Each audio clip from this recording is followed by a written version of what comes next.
Boa tarde, a paz do Senhor Jesus. Estamos aí no capítulo 2 de Marcos. Bora para cima. Vamos aí para o texto propriamente dito e vamos que vamos. Então, Jesus começou a lhes falar por parábolas. Certo homem plantou uma vinha, colocou uma cerca ao redor dela, cavou um tanque para prensar as uvas e construiu uma torre. Depois arrendou a vinha a alguns lavradores e foi fazer uma viagem. Na época da colheita, enviou um dos servos aos lavradores para receber deles parte do fruto da vinha, mas eles o agarraram e espancaram, e o mandaram embora de mãos vazias. Então enviou-lhes outro servo, eles bateram a cabeça e o humilharam. E enviou ainda outro, o qual mataram. Enviou muitos outros, em alguns bateram, a outros mataram. Faltavam-lhe ainda um para enviar, seu filho amado. Por fim, o enviou dizendo: A meu filho respeitarão. Mas os lavradores disseram uns aos outros: Este é o herdeiro, venham, vamos matá-lo, e a herança será nossa. Assim eles o agarraram e o mataram e o lançaram para fora da vinha. O que fará então o dono da vinha? Virá e matará aqueles lavradores e dará a vinha a outros. Vocês nunca levaram esta passagem? Vocês nunca leram essa passagem das Escrituras? A pedra que os construtores rejeitaram tornou-se a pedra angular. E isso vem do Senhor e é algo maravilhoso para nós. Então começaram a procurar um meio de prendê-lo, pois perceberam que era contra eles que ele havia contado aquela parábola, mas tinham medo da multidão, por isso o deixaram e foram embora.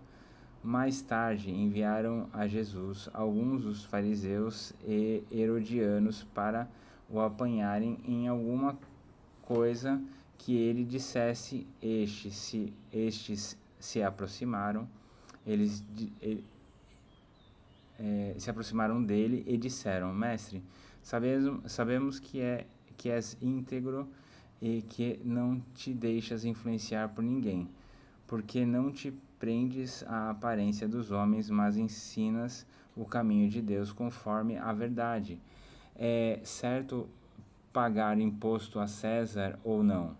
Devemos pagar ou não?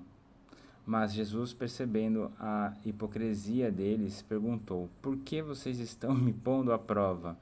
Tragam-me um denário para que eu veja. Eles lhe trouxeram a moeda e ele lhes perguntou: De quem é esta imagem e esta inscrição?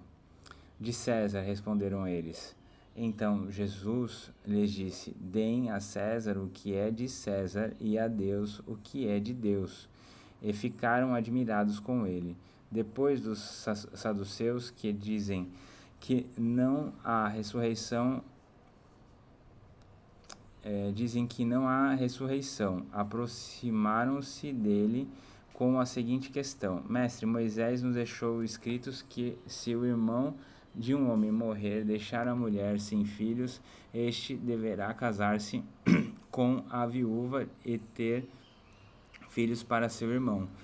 Havia 7 irmãos, o primeiro casou-se e morreu sem deixar filhos, o segundo casou-se com a viúva, mas também morreu sem deixar filhos. O mesmo aconteceu com o terceiro. Nenhum dos 7 deixou filhos. Finalmente morreu também a mulher.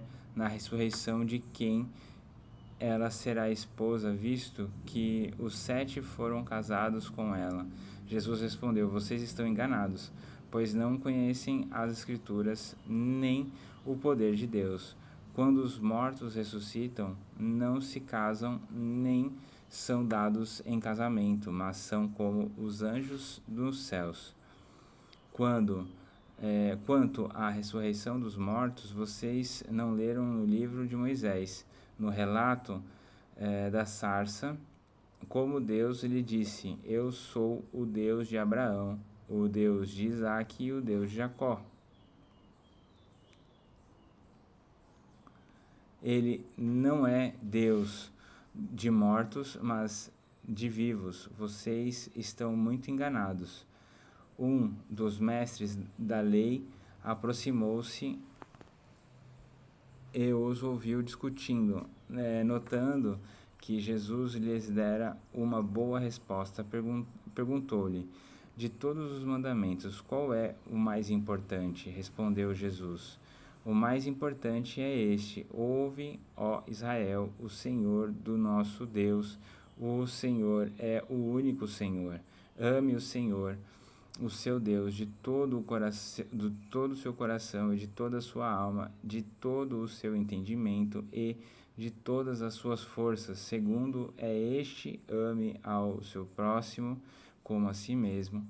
Não existe mandamento maior do que este.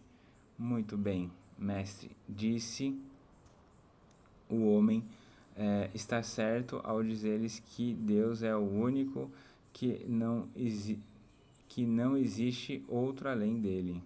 Amá-lo de todo o coração, de todo o entendimento, de todas as forças, e amar ao próximo como a si mesmo é mais importante do que todos os sacrifícios e ofertas.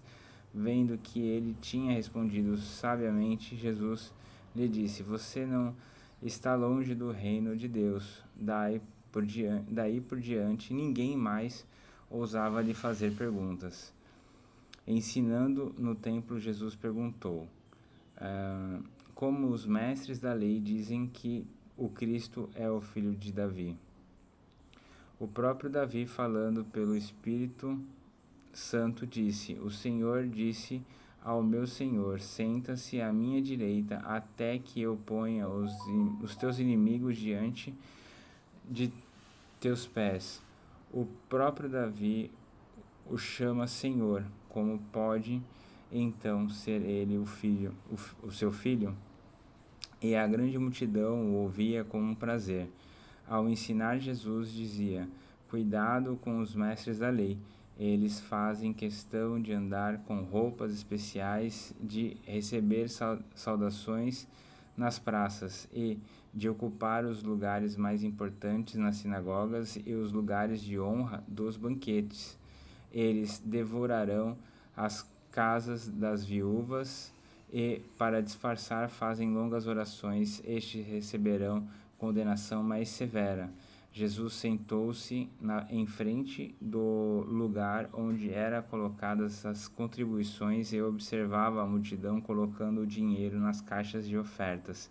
Muitos ricos lançavam ali grandes quantias. Então, uma viúva pobre chegou e colocou 2 pequeninas moedas de cobre de muito pouco valor. Chamando a si os seus discípulos, Jesus declarou: Afirmo-lhes que esta viúva pobre colocou na caixa de oferta mais do que todos os outros. Todos deram do que lhes sobrava, mas ela, da sua pobreza, deu tudo o que possuía para viver. Concluímos aí o capítulo 12. Beleza? Fiquem com Deus aí e até a próxima.